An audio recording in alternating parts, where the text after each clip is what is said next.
Comienza en Radio María Misión Posible, un programa de obras misionales pontificias dirigido por Carlos de Arteaga y Paula Rivas. Hablar suajili y árabe y terminar de misionero en Japón es una misión imposible. Pasar de luchar en la Primera Guerra Mundial a evangelizar en uno de los lugares más remotos de Birmania es una misión imposible. Que unos chicos entrenados en un centro misionero ganen medallas en una competición nacional de boxeo en Costa Rica es una misión imposible. Pero gracias a Dios, a la Iglesia y a tu ayuda, los misioneros han hecho que esto se convierta en misión posible. Somos Carlos de Arteaga y Paula Rivas. ¡Comenzamos!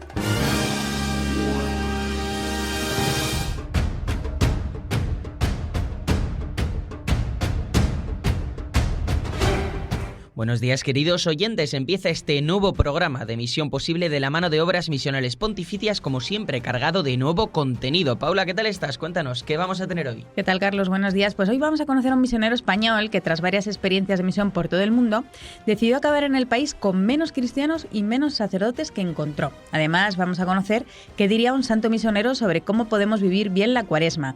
Y en nuestra sección de Diario a Bordo vamos a conocer cómo unos chicos entrenados en un centro misionero en Costa Rica han conseguido varias medallas en un torneo nacional de boxeo. Y para quien no pueda quedarse con nosotros, ¿qué puede hacer? Siempre tendrán el programa completo disponible en la web de Radio María, www.radiomaria.es, para que lo escuchen cuando quieran. Además, estará en Spotify y Apple Podcast. Recuerden que nos pueden escribir a nuestro correo electrónico misionposible@radiomaria.es para cualquier sugerencia, historia o petición. Eso es como el nombre del programa, misionposible@radiomaria.es. Pues ahora sí que sí, empezamos.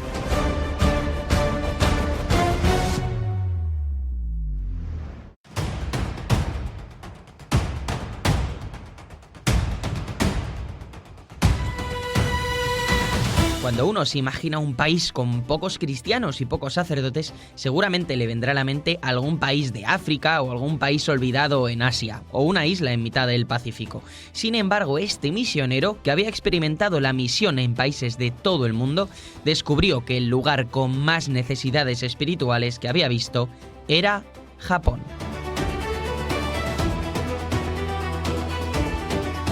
Pues estamos ya con José Ramón Rubio, sacerdote diocesano de Madrid, que lleva 2 años y medio en Japón. Sí, poquito. ¿Cómo estás? Muy bien, muy bien. Estoy ahora disfrutando de las vacaciones. Pues gracias por dedicarnos este ratito, porque es un sitio realmente desconocido. Uh-huh. Si te parece, vamos a empezar por el principio, porque tú eres sacerdote, tienes 45 años, o sea, eres joven para lo que son nuestros misioneros. Sí.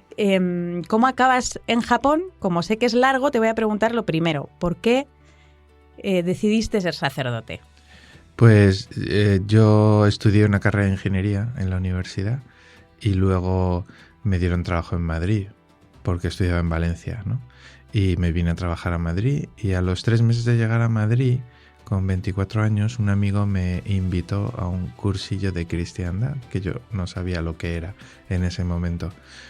Pero en aquel cursillo de 3 días me encontré por primera vez con Jesucristo y aquello me ayudó a empezar a retomar mi vida de oración,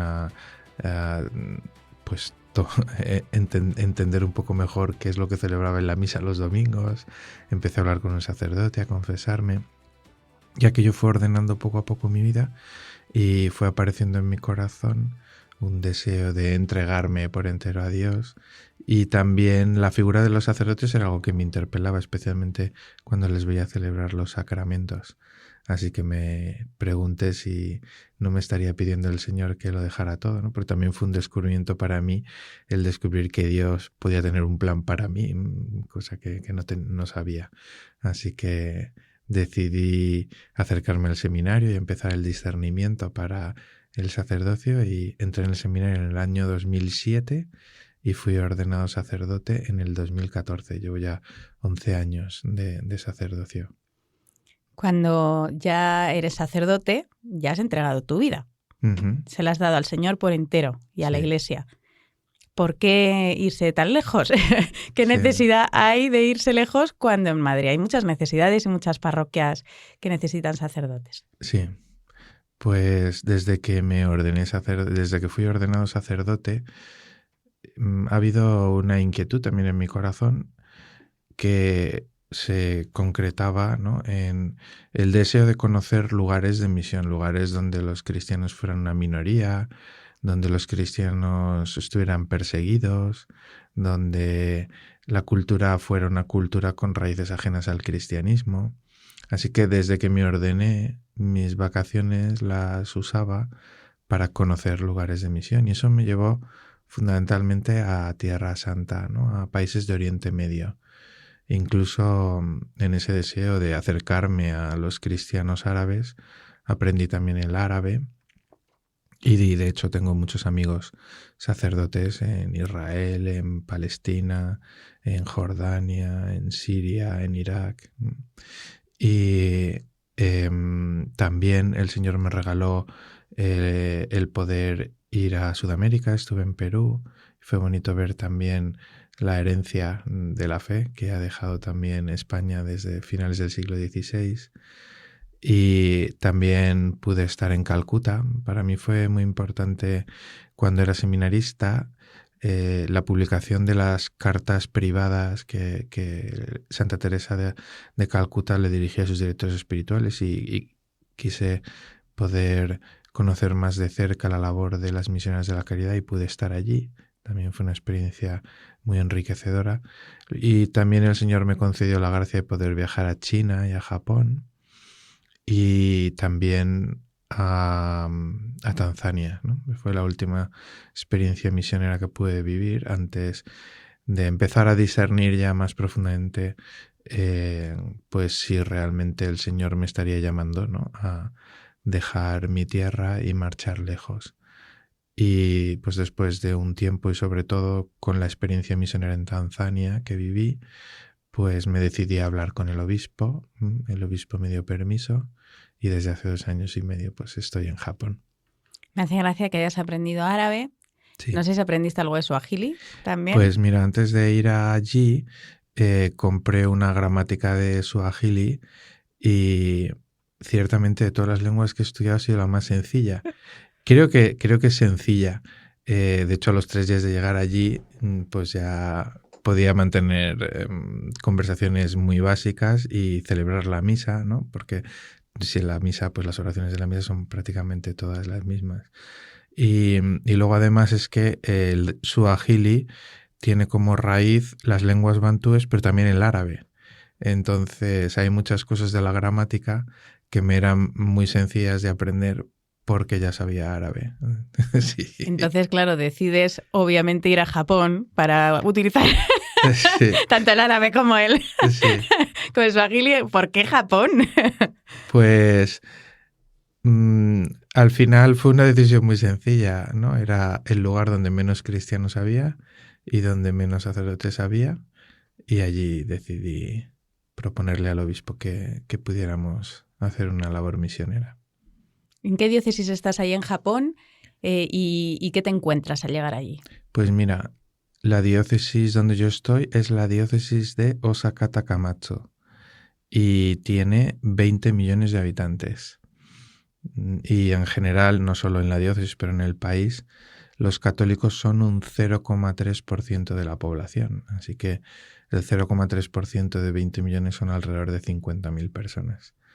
Y lo primero que me encuentro pues es la parroquia a la que fui, que es la Catedral de Osaka, y me acogieron muy bien. Además, el párroco es un misionero portugués que también habla español y que lleva muchos años allí, que me ha acogido muy bien y con el que tengo muy buena relación. Y luego pues en el trato con la gente, ¿no? Al principio no sabía hablar nada y me costaba, pero aún así pues la gente hacía un esfuerzo por ayudarme, por hacerme entendible las cosas. Y sí, he tenido una acogida muy buena. ¿Y el japonés qué tal? Pues desde que llegué empecé a ir a la escuela y he estado 2 años yendo a la escuela, terminé hace 3 meses. Y creo que, bueno, que he aprendido rápido la lengua. Ya puedo... Bueno, a los 3 meses de llegar ya empecé a celebrar la misa, ¿no? Porque a lo mejor era un poco más complicado que el suajili, porque el suajili se escribe con el alfabeto y el japonés no se escribe con el alfabeto. Tardé un poco más en poder tener soltura a la hora de leer, pero a los 3 meses ya empecé a celebrar la misa, empecé a predicar, escribía la homilía y me la corregía un japonés y luego yo la leía. Pero luego ya a los 6 meses de llegar dije, bueno, no puedo estar leyendo la homilía siempre, así que escribía un esquema y con el esquema iba improvisando y ahora ya puedo improvisar en la homilía e incluso estoy dando charlas sobre la transmisión de la fe en la familia a los adultos en japonés. No estoy 1 hora hablando japonés. Es el problema del lenguaje, que no es poca cosa, pero también es que hasta la estructura mental es diferente, porque no tienen las raíces judeocristianas que tenemos aquí. ¿Cómo anuncias a Jesucristo a alguien que no entiende? Tampoco la concepción de Dios es diferente también, ¿no? Sí. Incluso. Entonces, ¿cómo anuncias a Jesucristo más allá del lenguaje y la gramática y demás en cuanto al tú a tú? ¿Cómo lo puedes anunciar? Pues mira, es verdad que el cristianismo llega a Japón en el siglo XVI, por tanto, el recorrido, ¿no?, que el cristianismo lleva en Japón y en Asia en general es muy corto en relación con Europa, por ejemplo, ¿no?, que el cristianismo llegó desde el siglo I y eso ha hecho también que además las lenguas en las que crecieron, el griego, ¿no?, el latín, pues han permitido un desarrollo, ¿no?, de todo esto, de la teología, del magisterio, para entender el misterio de Dios que no está en Asia. Y quizá eso hace complicado un poco, ¿no?, transmitir, por ejemplo, algo tan sencillo como el concepto de persona. Pues hombre, en japonés hay una palabra para decir persona, pero no tiene ese sentido tan profundo que lo tiene en español, ¿no? ¿Y cómo hago? Pues hay algo que considero que es muy importante para los japoneses y que es una cosa muy buena, y es el celo que tienen por proteger su cultura, sus costumbres, su historia, su identidad nacional, ¿no? Entonces, algo que creo que en Japón puede ser muy útil y muy efectivo para la transmisión de la fe es tratar de mostrarle a los japoneses que la cultura japonesa, aunque ellos puedan pensar que no tiene raíces cristianas, es posible enseñarles que es profundamente cristiana y que tiene cosas muy cristianas. Por eso, cuando tengo que predicar sobre algo en la misa, pues intento ir a la cultura cristiana y descubrir algo que refleje esa verdad que yo quiero transmitir sobre el cristianismo y que se refleja en algo de la cultura cristiana. Entonces, a través de algo de la cultura cristiana les llega el mensaje, a través de la cultura japonesa les llega ese mensaje y se acoge, yo creo, mucho más profundamente. Así que es decir, es buscar las semillas del verbo, digamos que eso es, semina verbi, eso es muy importante. Y ¿no?, hacer una traducción, digamos, para que la puedan entender. ¿Has conocido algún converso en este tiempo? Sí. Cuéntame alguna historia.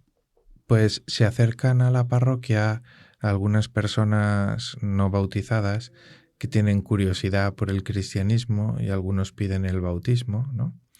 Y entonces pasan por un proceso catequético y luego pues reciben la iniciación cristiana, el bautismo, la confirmación y la Eucaristía. No es un proceso sencillo. Yo todavía no he hecho ningún catecúmeno de adultos porque terminé la escuela hace muy poco y mi nivel de japonés tampoco era suficiente, ¿no? Pero he podido hablar con alguna persona que sí que ha hecho ese camino, ¿no? Entonces les resulta complicado entender, ¿no? Le dan mucha importancia a la capacidad de entender el misterio cristiano, y como les resulta muy difícil, fundamentalmente por lo que he dicho antes, ¿no?, de que el cristianismo en la cultura asiática y japonesa lleva un recorrido muy corto, pues sí que muchos dicen que les resulta complicado, ¿no? Y luego, pues a veces, no siempre, pero a veces resulta también difícil el tema familiar, porque en esa fidelidad a la tradición, a las costumbres y a la cultura, pues si uno ha recibido que su familia es sintoísta, o su familia es budista, o es budista y sintoísta, pues decir que se va a bautizar es una traición a la familia, puede llegar a serlo, ¿no? Y eso a veces lleva consigo problemas, ¿no? A veces rechazo también. Conocí a una mujer que me decía que se había bautizado hace un año, pero que todavía no se lo había dicho a sus padres. Todavía no se lo había dicho. ¿Qué aporta conocer a Jesucristo a un japonés? Pues conocerle verdaderamente, ¿no? Y querer seguirle verdaderamente, ¿no? Y amarle verdaderamente, pues lleva consigo muchas cosas. Por ejemplo, una cosa es recolocar aquellas cosas que a lo mejor no están bien colocadas dentro del corazón. A lo mejor algún japonés que se ha encontrado con Jesucristo y que verdaderamente quiere seguirle y verdaderamente le ama, puede descubrir que el lugar en el que ha colocado el trabajo en su corazón no es el lugar que le corresponde. Que la manera que tiene de pensar y de vivir el trabajo quizá no es la más adecuada. Que el primer lugar le corresponde a Dios. Que debajo de Dios están aquellas personas que nos aman y a las que amamos, ¿no? Y que a lo mejor luego está ese lugar del trabajo. Y eso evidentemente tiene consecuencias prácticas en la vida diaria. Muy importantes. Y muy importantes, ¿no? Pues sí, eso creo. Y luego otra consecuencia también muy importante es que si me he encontrado verdaderamente con Jesucristo, si quiero verdaderamente seguirle, si le amo verdaderamente, eso me lleva, a pesar de las dificultades, a anunciarle eso al que tengo a mi lado, porque es lo mejor que me ha pasado y además tengo la certeza de que no solamente es lo mejor para mí, sino que es lo mejor para él y para ella. Entonces esto también, y eso es muy complicado en Japón, es muy complicado, más que en España. Cuando uno piensa en la misión, en África, pues, o en Asia, no en Japón, sino en países más pobres, pues piensas en la pobreza, en ayudarles también, aparte de anunciar a Jesucristo, pues también a que tengan una dignidad. Pero en Japón nos dan 10 vueltas, ¿no? En este campo. ¿Qué pobrezas hay en Japón? Pues mira, recuerdo que don Carlos Osoro, cuando era obispo de Madrid, nos decía, bueno, esto se lo he escuchado como unas 3 veces, ¿no? Que él acompañó a una señora que fundó una orden religiosa cuando él era obispo de donde era, por Asturias, no me acuerdo, pero era obispo allí, de Oviedo. Y esa mujer, cuando hizo las constituciones de la orden, quiso explícitamente, porque era una orden que tenía un carisma muy marcado por la pobreza, ¿no? Por la austeridad de vida y demás, y la pobreza. Entonces ella quiso explícitamente que en sus constituciones apareciese que la mayor pobreza que puede haber en el mundo es no conocer a Jesucristo. Y sinceramente así lo creo. Y de las mayores riquezas que puede haber en el mundo, si no la mayor riqueza que puede haber, pues es conocer verdaderamente a Jesucristo, seguirle verdaderamente y amarle verdaderamente, ¿no? Pues sinceramente creo que desde esa perspectiva hay una pobreza enorme en Japón y que problemas muy serios de la sociedad japonesa, como el índice de natalidad tan bajo que tiene, el índice tan alto de suicidios que tiene, especialmente entre los jóvenes. Pienso que estas cosas, si se conoce verdaderamente a Jesucristo, si se le sigue verdaderamente y se le ama verdaderamente, pueden ayudar, pues claro que sí, a dar una esperanza a aquellos que la han perdido en la vida y a incentivar la generosidad y a entender la paternidad y la maternidad como una de las mayores bendiciones que se puede vivir. Has hablado de este problema del trabajo, ¿no? Que allí en Japón es como un ídolo, ¿no? O sea, es lo central. Has hablado del suicidio. ¿Me puedes hablar de una realidad que alguna vez he escuchado, que son los hikikomori, que son estos jóvenes como que no salen de su casa. cuarto? ¿De eso Sí. conoces algo? Alguna vez me han hablado de esto, no lo conozco directamente, ¿no? Pero es verdad que en el tema de las habilidades sociales y demás, a veces te encuentras con personas, ¿no? que les cuesta mucho, que tienen una timidez que ya tiene a lo mejor roza, ¿no? La patología. Pero este problema en concreto no lo conozco muy a fondo, no te puedo decir. Me hace gracia imaginarte allí que eres muy extrovertido, haciendo paellas y tal. Sí, las hago. Que he visto, porque tienes un canal de YouTube, si quieres aprovecha y cuéntalo para que haya algún oyente. Desde que llegué a Japón, pues también un poco para que la gente viera lo que estaba haciendo, empecé un canal de YouTube que se llama Misión Japón.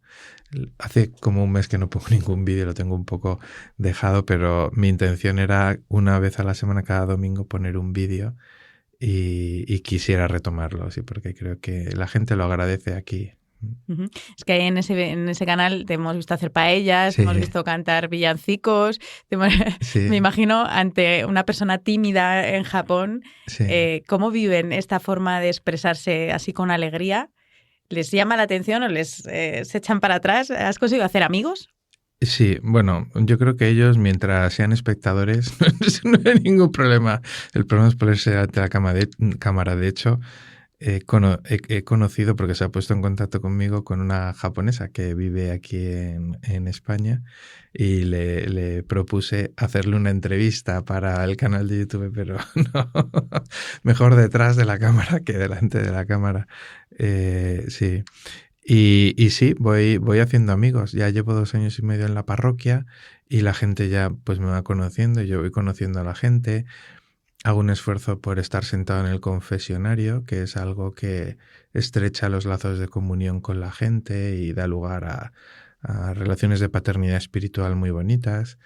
Y empiezo también a proponer actividades en la parroquia que también fomentan la amistad entre la gente. Así que voy haciendo amistad. Y eso me permite también hablar de corazón a corazón, sobre todo con los japoneses, para poder hablar de cosas profundas que yo veo, que yo intuyo, de la sociedad japonesa, del día a día, y eso es muy valioso. ¿Y qué piensan de que seas cura? ¿Qué piensan de que sea cura? Pues están contentos. Sí. Me refiero sobre todo a tus compañeros que han estudiado contigo, que a lo mejor no son los que van a la parroquia. Sí. ¿Entienden la figura de un sacerdote? ¿Un sacerdote católico? Allá en Japón, dices. Uh-huh. Pues mira, de eso tengo varias anécdotas. Una es que cuando yo estaba en la escuela, el 99,9% de mis compañeros eran no bautizados. Y no solo eso, sino que no tenían ni idea del cristianismo. Y un día estábamos hablando en la clase sobre el matrimonio. Y entonces estábamos en un pequeño grupo hablando del matrimonio. Y ahí había un chico coreano, un chico de Taiwán, un chico de Tailandia y yo. Todos esos países son de mayoría budista. Pero, claro, yo pensaba, y ellos me decían, ¿y tú celebras matrimonios? Y digo, sí, yo como sacerdote celebro matrimonios. Pero en ese momento pensé, digo, claro, ellos tienen la idea de un sacerdote budista, podríamos decir, ¿no? De un monje budista, que a lo mejor es el que hace también las ceremonias de los entierros, de las bodas y tal. Pero, tanto en el shintoísmo como en el budismo, la imagen que se tiene de la figura sacerdotal, diríamos, pues es una persona que hace ceremonias, ¿no? Ya está. Y entonces, claro, yo les decía, digo, yo celebro matrimonios, claro, pero también yo hablo mucho con los matrimonios.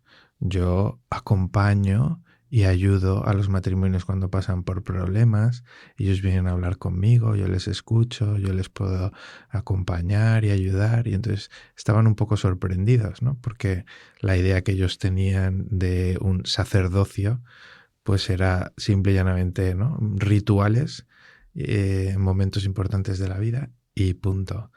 Pero, por ejemplo, pues me parece importante el transmitirles que la figura sacerdotal en el cristianismo tiene mucho que ver con el acompañamiento, ¿no? La escucha y el acompañamiento y la ayuda.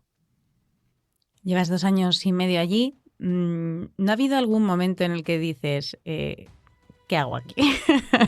Dios mío, ¿por qué me he venido hasta aquí? ¿Dónde encuentras la fuerza? Pues lo de quién me mandará, eso sobre todo me pasa cuando vengo a España, ¿no? Porque efectivamente yo me siento mucho más cómodo aquí que allí. No solamente por la lengua, sino pues porque aquí es donde vive mi familia, mis amigos, mis compañeros sacerdotes, porque aquí es donde yo me he formado como sacerdote con una espiritualidad sacerdotal y una manera pastoral también de ejercer el ministerio. Me siento más cómodo, mucho más cómodo aquí. Pero vivo esto como una vocación y con la certeza de que aquello a lo que el Señor me llama es donde se juega la plenitud de mi felicidad y para eso pues es fundamental la vida de oración, ¿no? Necesito todos los días pues ponerme delante del Señor y rezar y dedicar un tiempo largo a la oración, y ciertamente gracias a eso pues yo creo que cualquier dificultad que pueda tener pues la vamos solventando. Pues José Ramón Rubio, sacerdote diocesano de Madrid, que eres misionero en Japón desde hace 2 años y medio. Muchas gracias por este ratito. Te dejo el micrófono para un último mensaje que quieras dejar a los oyentes de Radio María. Pues una de las cosas que voy descubriendo conforme paso más tiempo fuera de España y en concreto también fuera de Madrid es que tomo más conciencia de la riqueza de la Iglesia en España y de la Iglesia en Madrid, del tesoro que es la Iglesia, ¿no? Aquí en España y en concreto en la diócesis de Madrid, la riqueza de carismas, de realidades eclesiales, de celo, ¿no? Por la salvación de las almas, de iniciativas misioneras, ¿no? Y evangelizadoras. Ciertamente es un gran tesoro que a veces me da la sensación de que los que están aquí están más pendientes de las críticas y de lo que se hace mal que no de poner de manifiesto el gran tesoro que es, porque vas a otros lugares y descubres pues que en ese sentido de lo que he hablado anteriormente hay una pobreza, ¿no? Hay una pobreza y también por eso tiene sentido la misión, ¿no? En estos lugares. Así que le doy muchas gracias a Dios por la Iglesia de España, en España. Muchísimas gracias y volveremos a hablar dentro de unos años, quién sabe. ¿Quién sabe? Gracias. De nada, un abrazo.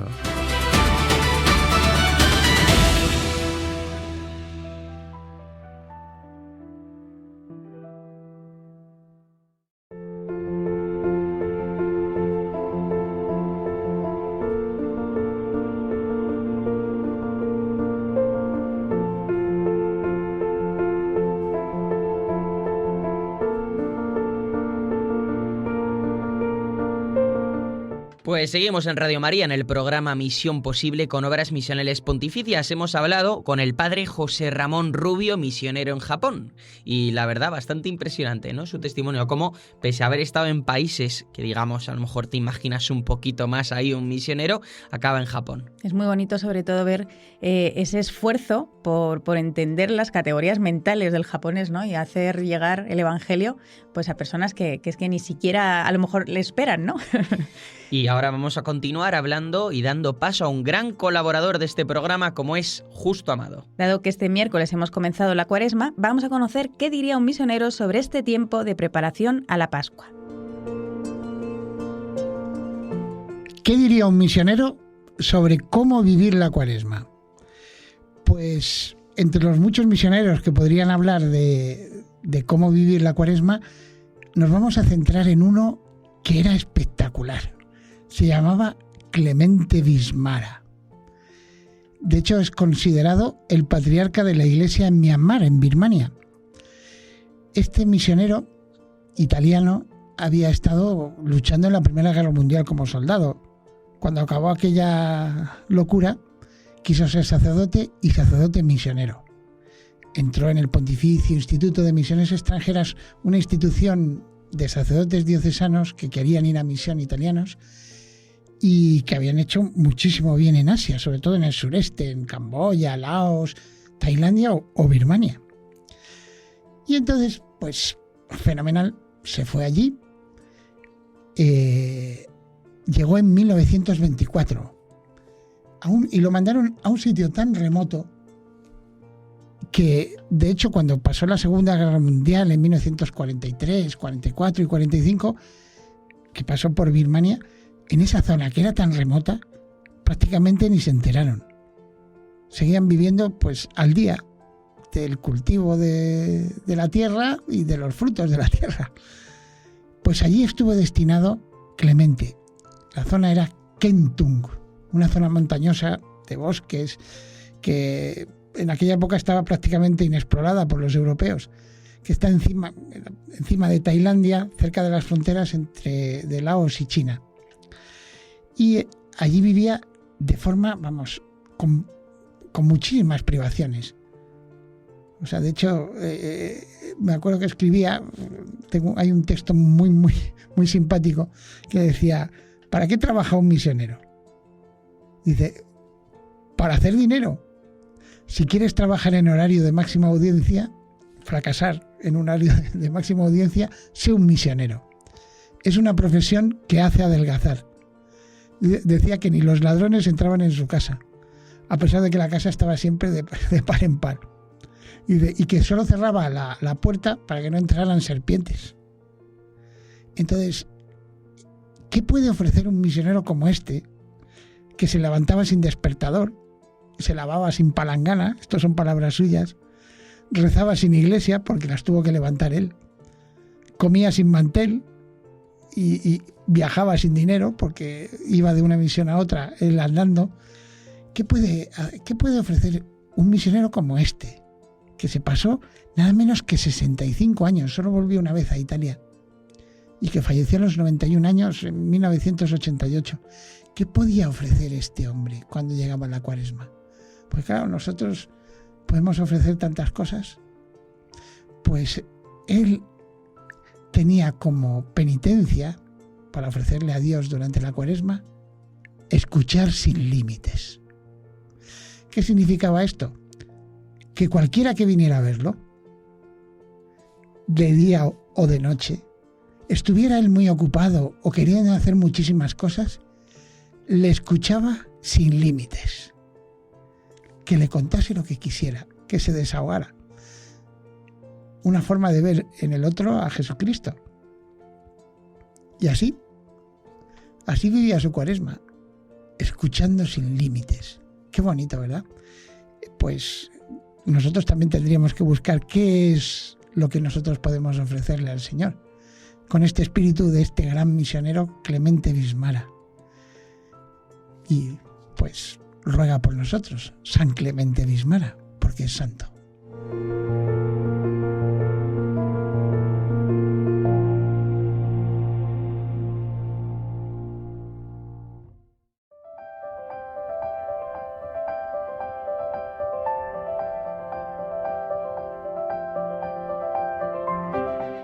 Continuamos con este programa de Misión Posible y en este caso para dar a conocer una revista muy especial. Eso es, se trata de una revista con muchísima historia. La revista Misioneros del Tercer Milenio, que preparamos cada mes con mucho cariño desde Obras Misionales Pontificias.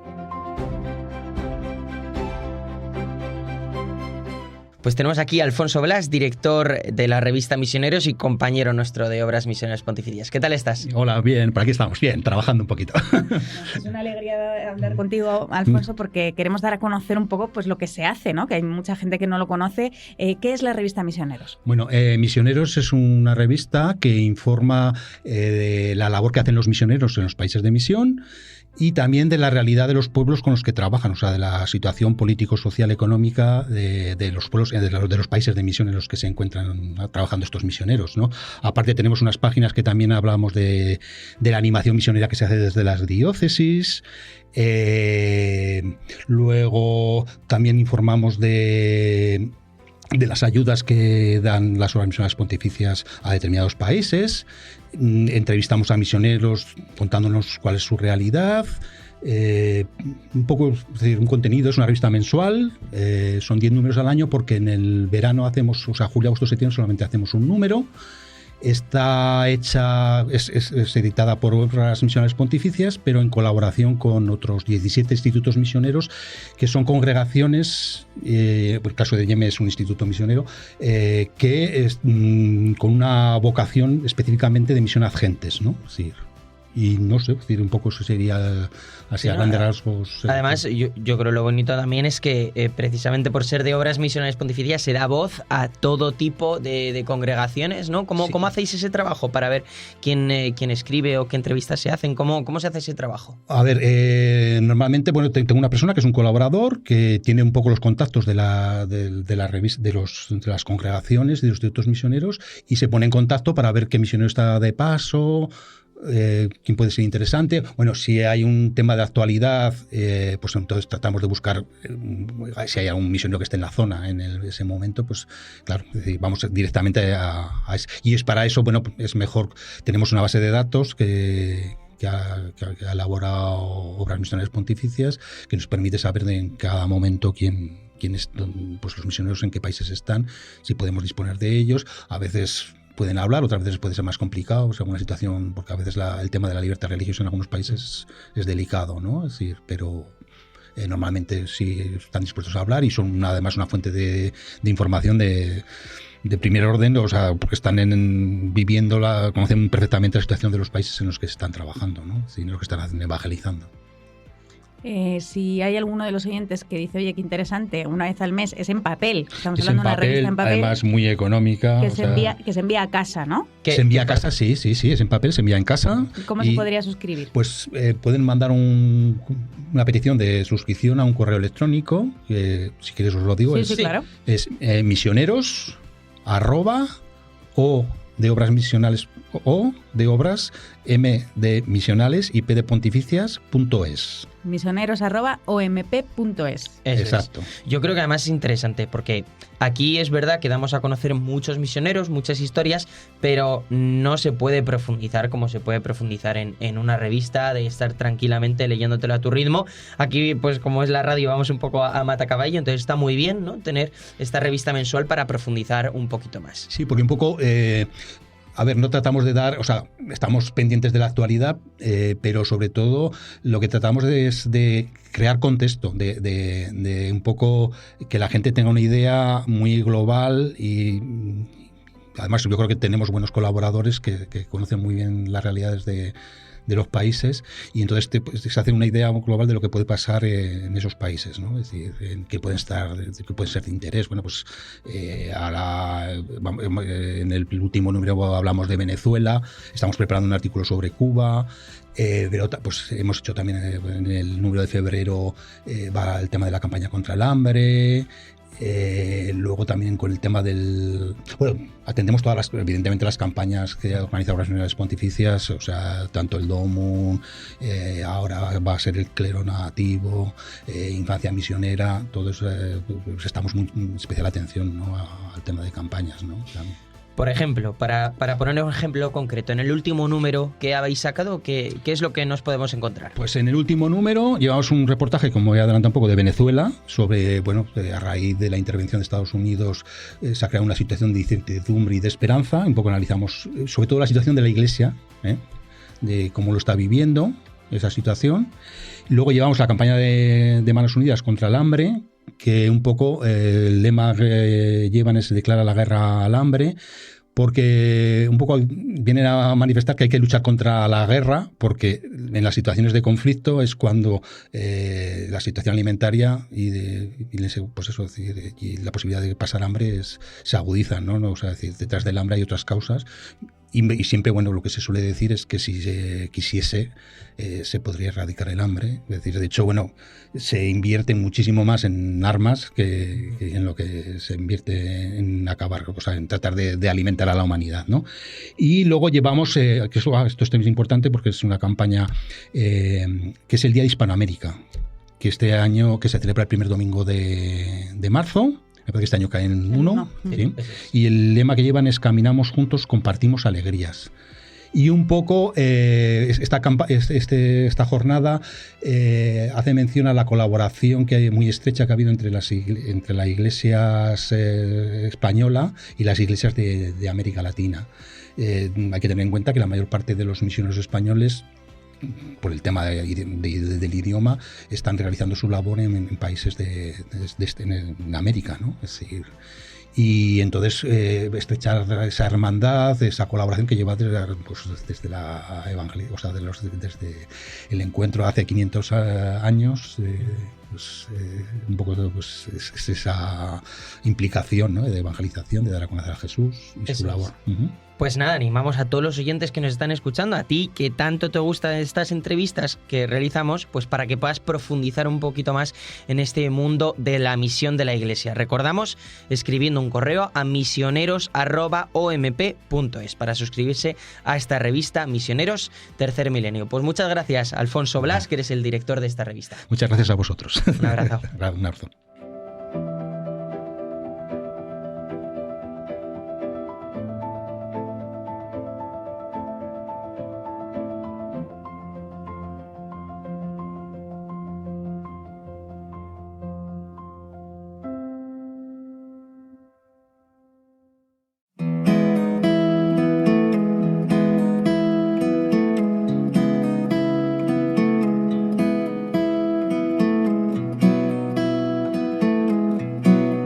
Pues acabamos de hablar con Alfonso Blas, director de la revista Misioneros, y ahora nos toca actualizar el diario de a bordo de unos muy buenos amigos nuestros. Sí, Carlos, desde Costa Rica, Rosa Lobo, de Ignis Mundi, nos ha querido mandar esta semana un mensaje para contar cómo han sido estos últimos meses de esta gran familia de familias. Hola a todos, ¿cómo estáis? Soy Rosa, misionera de Ignis Mundi, y os saludo desde Los Guido Desamparados, un barrio muy pobre de la ciudad de San José, en Costa Rica. En este barrio se engloba y se encuadra la misión, la primera misión, el primer centro misionero de nuestra comunidad de Ignis Mundi, que quiere ser pues, un refugio de luz, un hogar y un lugar donde las personas puedan venir a sanar heridas, a sentirse en familia y a encontrarse con el amor de Dios. En estos últimos meses hemos tenido muchas actividades. Aquí siempre estamos llenos de cosas. Por un lado tenemos nuestro proyecto deportivo que llamamos Forja, que con él lo que pretendemos sobre todo es conseguir que los jóvenes y niños, en lugar de estar en la calle, que es donde al final acaban entrando en contacto pues, con las drogas, pues ocupen su día en eventos deportivos y a través de ellos pues, puedan educar ciertas cosas como el hacer equipo, compartir, seguir normas, la disciplina, la comunidad, saber ganar, saber perder, etc. Entonces, bueno, pues últimamente hemos tenido los Juegos Nacionales de Boxeo. Nosotros tenemos un proyecto de boxeo que al principio nos asustaba un poco porque, bueno, el boxeo siempre parece como un deporte violento, pero nada más lejos de eso, resulta que pues, es lo que a ellos les gusta, ¿no? Entonces, en lugar de practicar el boxeo como lo hacían antes, que lo hacían en la calle desordenadamente, sin ningún tipo de control ni acompañamiento, pues ahora practican el boxeo con nosotros, con 2 entrenadores y con nuestro acompañamiento muy cerquita, dándoles pues, periódicamente algunas charlas en valores, empezando con una oración, teniendo un acompañamiento, acompañándoles a saber perder, ¿no? Cuando les puede el genio y quieren pegar al contrario al terminar una pelea porque la han sentido injusta su pérdida, ¿no? Y bueno, y gracias a eso pues han llegado a los Juegos Nacionales, donde varios de ellos pues consiguieron llegar hasta ser medallistas, cosa que es un logro enorme teniendo en cuenta que la mayoría de los que competían en esos Juegos son chicos que entrenan en gimnasios muy preparados y con entrenadores que se entregan a ellos 100%. Y sin embargo, pues aquí con pocos medios, pero con mucha ilusión, estos chicos han conseguido un hito gigante. Una gran novedad de este año en nuestra misión es que gracias a una fundación que se fijó en nosotros y nos ha querido ayudar, pues hemos podido contratar un director ejecutivo. ¿Y esto qué es, no? Y esto suena un poco como extraño, porque a veces asociamos pues la misión más a algo apostólico, a un apostolado que no necesariamente tiene que ser algo como tan profesionalizado, ¿no? Pero es verdad que nosotros como familia misionera, pues la familia misionera tiene la asociación Ignis Mundi, es decir, es la asociación que está al servicio de la familia y al servicio de la evangelización. Esa asociación podríamos decir que es la que lleva toda la obra social de la familia misionera Ignis Mundi. Entonces, esa obra social se divide en unas áreas que nosotros llamamos Forja, que es todo el área deportiva, que es la que quiere pues, liberar a los jóvenes de la droga a través del deporte y a los niños prevenir ese acercamiento a las drogas, a las pandillas, a la delincuencia, etc. Luego está CREA, que es toda la parte artística, que es a través del arte y la música, cómo pues, elevar el alma hacia lo bello, elevar el alma hacia ideales altos, ¿no? Luego está Restaura, que es toda la parte de acompañamiento psicológico y acompañamiento personal a través también de terapias de grupo y a través de grupos de apoyo, ¿no? Pues de grupo de apoyo a víctimas de abuso, de grupo de apoyo a familiares de adictos, grupos de apoyo, ahora vamos a tener uno sobre el duelo, etcétera, ¿no? Entonces, esa parte de Restaura es todo lo que es el acompañamiento psicológico y del alma, ¿no? Y luego tenemos la parte de Impulsa, que es nuestro proyecto educativo, que ahí acompañamos a niños y jóvenes en sus estudios, ¿no? Es uno de los grandes problemas de esta comunidad, pues la carencia de buenas instituciones educativas, porque hay muchísima masificación, son demasiados niños, entonces los colegios públicos no dan abasto, con lo cual son niños que muchas veces nunca acaban el colegio con todo lo que eso conlleva, así que a través de Impulsa queremos acompañar a esos jóvenes y niños a que puedan tener una experiencia positiva con respecto al aprendizaje, pero también que puedan acabar el colegio con éxito. Y luego está Dignifica, que es nuestro proyecto de dignificación de hogares, que es un proyecto que mezcla pues, todo lo que es la parte pedagógica de enseñar a nuestros vecinos a vivir en un hogar con mejores condiciones de vida, pero a la vez también poderles ayudar a través de pequeñas o grandes reformas a tener una vida digna. Así que ahora tenemos a Nacho, que es nuestro director, que es el que nos está ayudando a ordenar todo esto, que parece muy bonito contarlo, pero que luego es muy complejo vivirlo, y gracias a él pues queremos ser lo más eficientes, porque bueno, ya lo dijo el Señor, ¿no? Él manda a sus apóstoles, pero también quiere que ellos sean eficientes en la misión, así que nosotros estamos aprendiendo mucho, con mucha ilusión, para poder llevar el amor de Dios a través también de esta obra social. Esta semana empezamos la Cuaresma, el miércoles de ceniza, y nosotros como familia misionera Ignis Mundi empezamos a preparar el corazón para uno de los grandes eventos del año que vivimos aquí en la misión, que es la misión pascual. Nosotros como misioneros católicos acompañamos a nuestra parroquia, que se llama Nuestra Señora de Fátima, en la celebración de la Semana Santa. Y la vivimos muy intensamente a través de varias maneras, ¿no? o de una manera esencial, que es sirviendo, ¿no? Es decir, que queremos acompañar a Cristo en la pasión, acompañando a los pobres donde Él habita.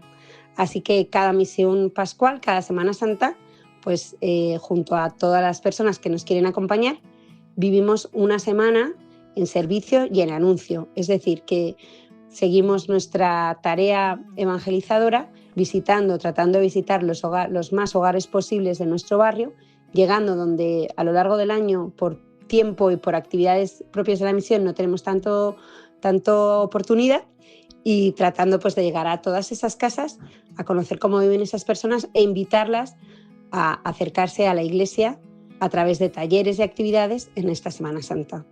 Entonces, además, hacemos una dignificación de hogares porque queremos tocar, ¿no? Como Jesús tocaba la vida de las personas, nosotros también queremos que esas personas sientan pues, que este Señor que ha venido a salvarles y que ha muerto por ellos quiere cambiar su vida. Así que eso se hace concreto en una dignificación de hogares. Y luego, por supuesto, pues acompañamos y animamos todas las actividades propias de la Semana Santa, todos los oficios, misas, etcétera, acompañando a nuestra comunidad parroquial, pero también invitando a otros a acercarse a ella. Así que estamos muy ilusionados de empezar este camino de preparación, muy ilusionados de poder recibir misioneros de todo el mundo que nos quieran acompañar y muy ilusionados pues, de acompañar a Cristo en la pasión y resurrección.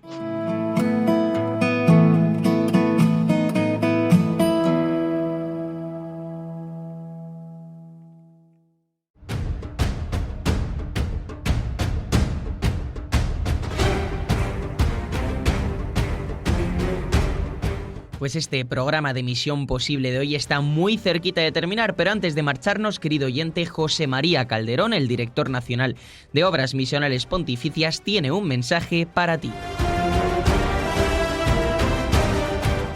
Muy buenos días, amigo de Misión Posible.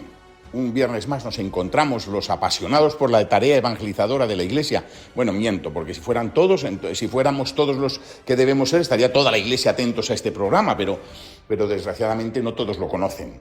Pero bueno, estamos un gran grupo de amigos de la misión. Y te quiero hablar de algo que para mí es muy importante. El próximo domingo celebraremos la solemnidad, la fiesta de la Cátedra de San Pedro. No lo podremos celebrar externamente porque es el primer domingo de Cuaresma y claro, pues ya está, eso vence, ¿no? Pero no podemos dejar de recordar que ese día vamos a encomendar de un modo muy particular al Santo Padre, al Papa León XIV, que es hoy el sucesor de Pedro. Es el día en el que recordamos que Jesucristo tiene un representante aquí en la tierra. Decía Catalina de Siena, decía que es el dulce Cristo en la tierra, el Papa. Y en este momento es el Papa León XIV. Damos gracias a Dios por él y por su vida. Y yo no puedo dejar de decirte y recordarte que estamos en Obras Misionales Pontificias. Las OMP son una red mundial que en nombre del Papa sostiene a la misión y a las jóvenes iglesias con la oración y con la caridad. Las Obras Misionales Pontificias tienen sentido porque ayudamos al Papa en su tarea, en la exigencia de su ministerio de cuidar las iglesias jóvenes, aquellos territorios que no pueden depender de sí mismos, que tienen la necesidad de ser atendidos desde fuera, materialmente, económicamente, por nuestras limosnas, pero también con nuestra oración y también con los misioneros, porque no tienen personas que evangelicen. Por eso en Obras Misionales Pontificias en este día estamos muy unidos al Papa. Somos parte de esa gran ayuda que el Papa tiene, que necesita, con la que cuenta para que muchos hombres y muchas mujeres del mundo, los que ya son cristianos, puedan vivir su fe y los que no lo son puedan un día a lo mejor encontrarse con Cristo.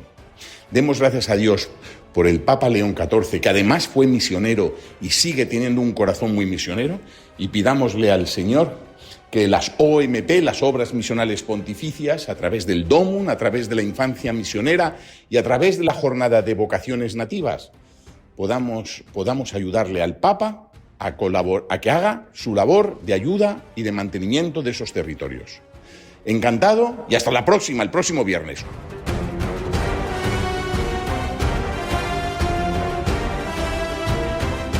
Pues muchas gracias, José María. Termina así este programa de Misión Posible. Vamos a hacer un pequeño repaso de lo que hemos tenido hoy, por si hay algún despistado que se ha unido más tarde. Pues hemos hablado con el padre José Ramón Rubio, misionero madrileño en Japón. También hemos conocido qué diría un santo misionero sobre los propósitos de Cuaresma. Hemos hablado también sobre la revista Misioneros, una de las más antiguas de las obras misionales pontificias. Y Rosa Lobo, de Ignis Mundi, nos ha hablado sobre cómo han sido estos últimos meses en la misión en Costa Rica. Recuerden que si hoy no han podido seguir en directo este programa de Misión Posible o desean volver a escucharlo, pueden hacerlo en la web de Radio María y también en Spotify y en Apple Podcast. Y como siempre, recordamos nuestro correo electrónico misionposible@radiomaria.es para que ustedes nos escriban con cualquier historia, sugerencia o petición. Eso es como el nombre del programa, misionposible@radiomaria.es. Pues muchísimas gracias, Paula, que pases un buen fin de semana. Igualmente. Nosotros nos vamos ya. Mientras tanto, toda la información sobre la animación misionera en España y las últimas noticias misioneras las pueden encontrar en www.omp.es. Espero que tengan un buen fin de semana. Muchas gracias a todos y ya sabéis, seguid ayudándonos a hacer posible lo imposible.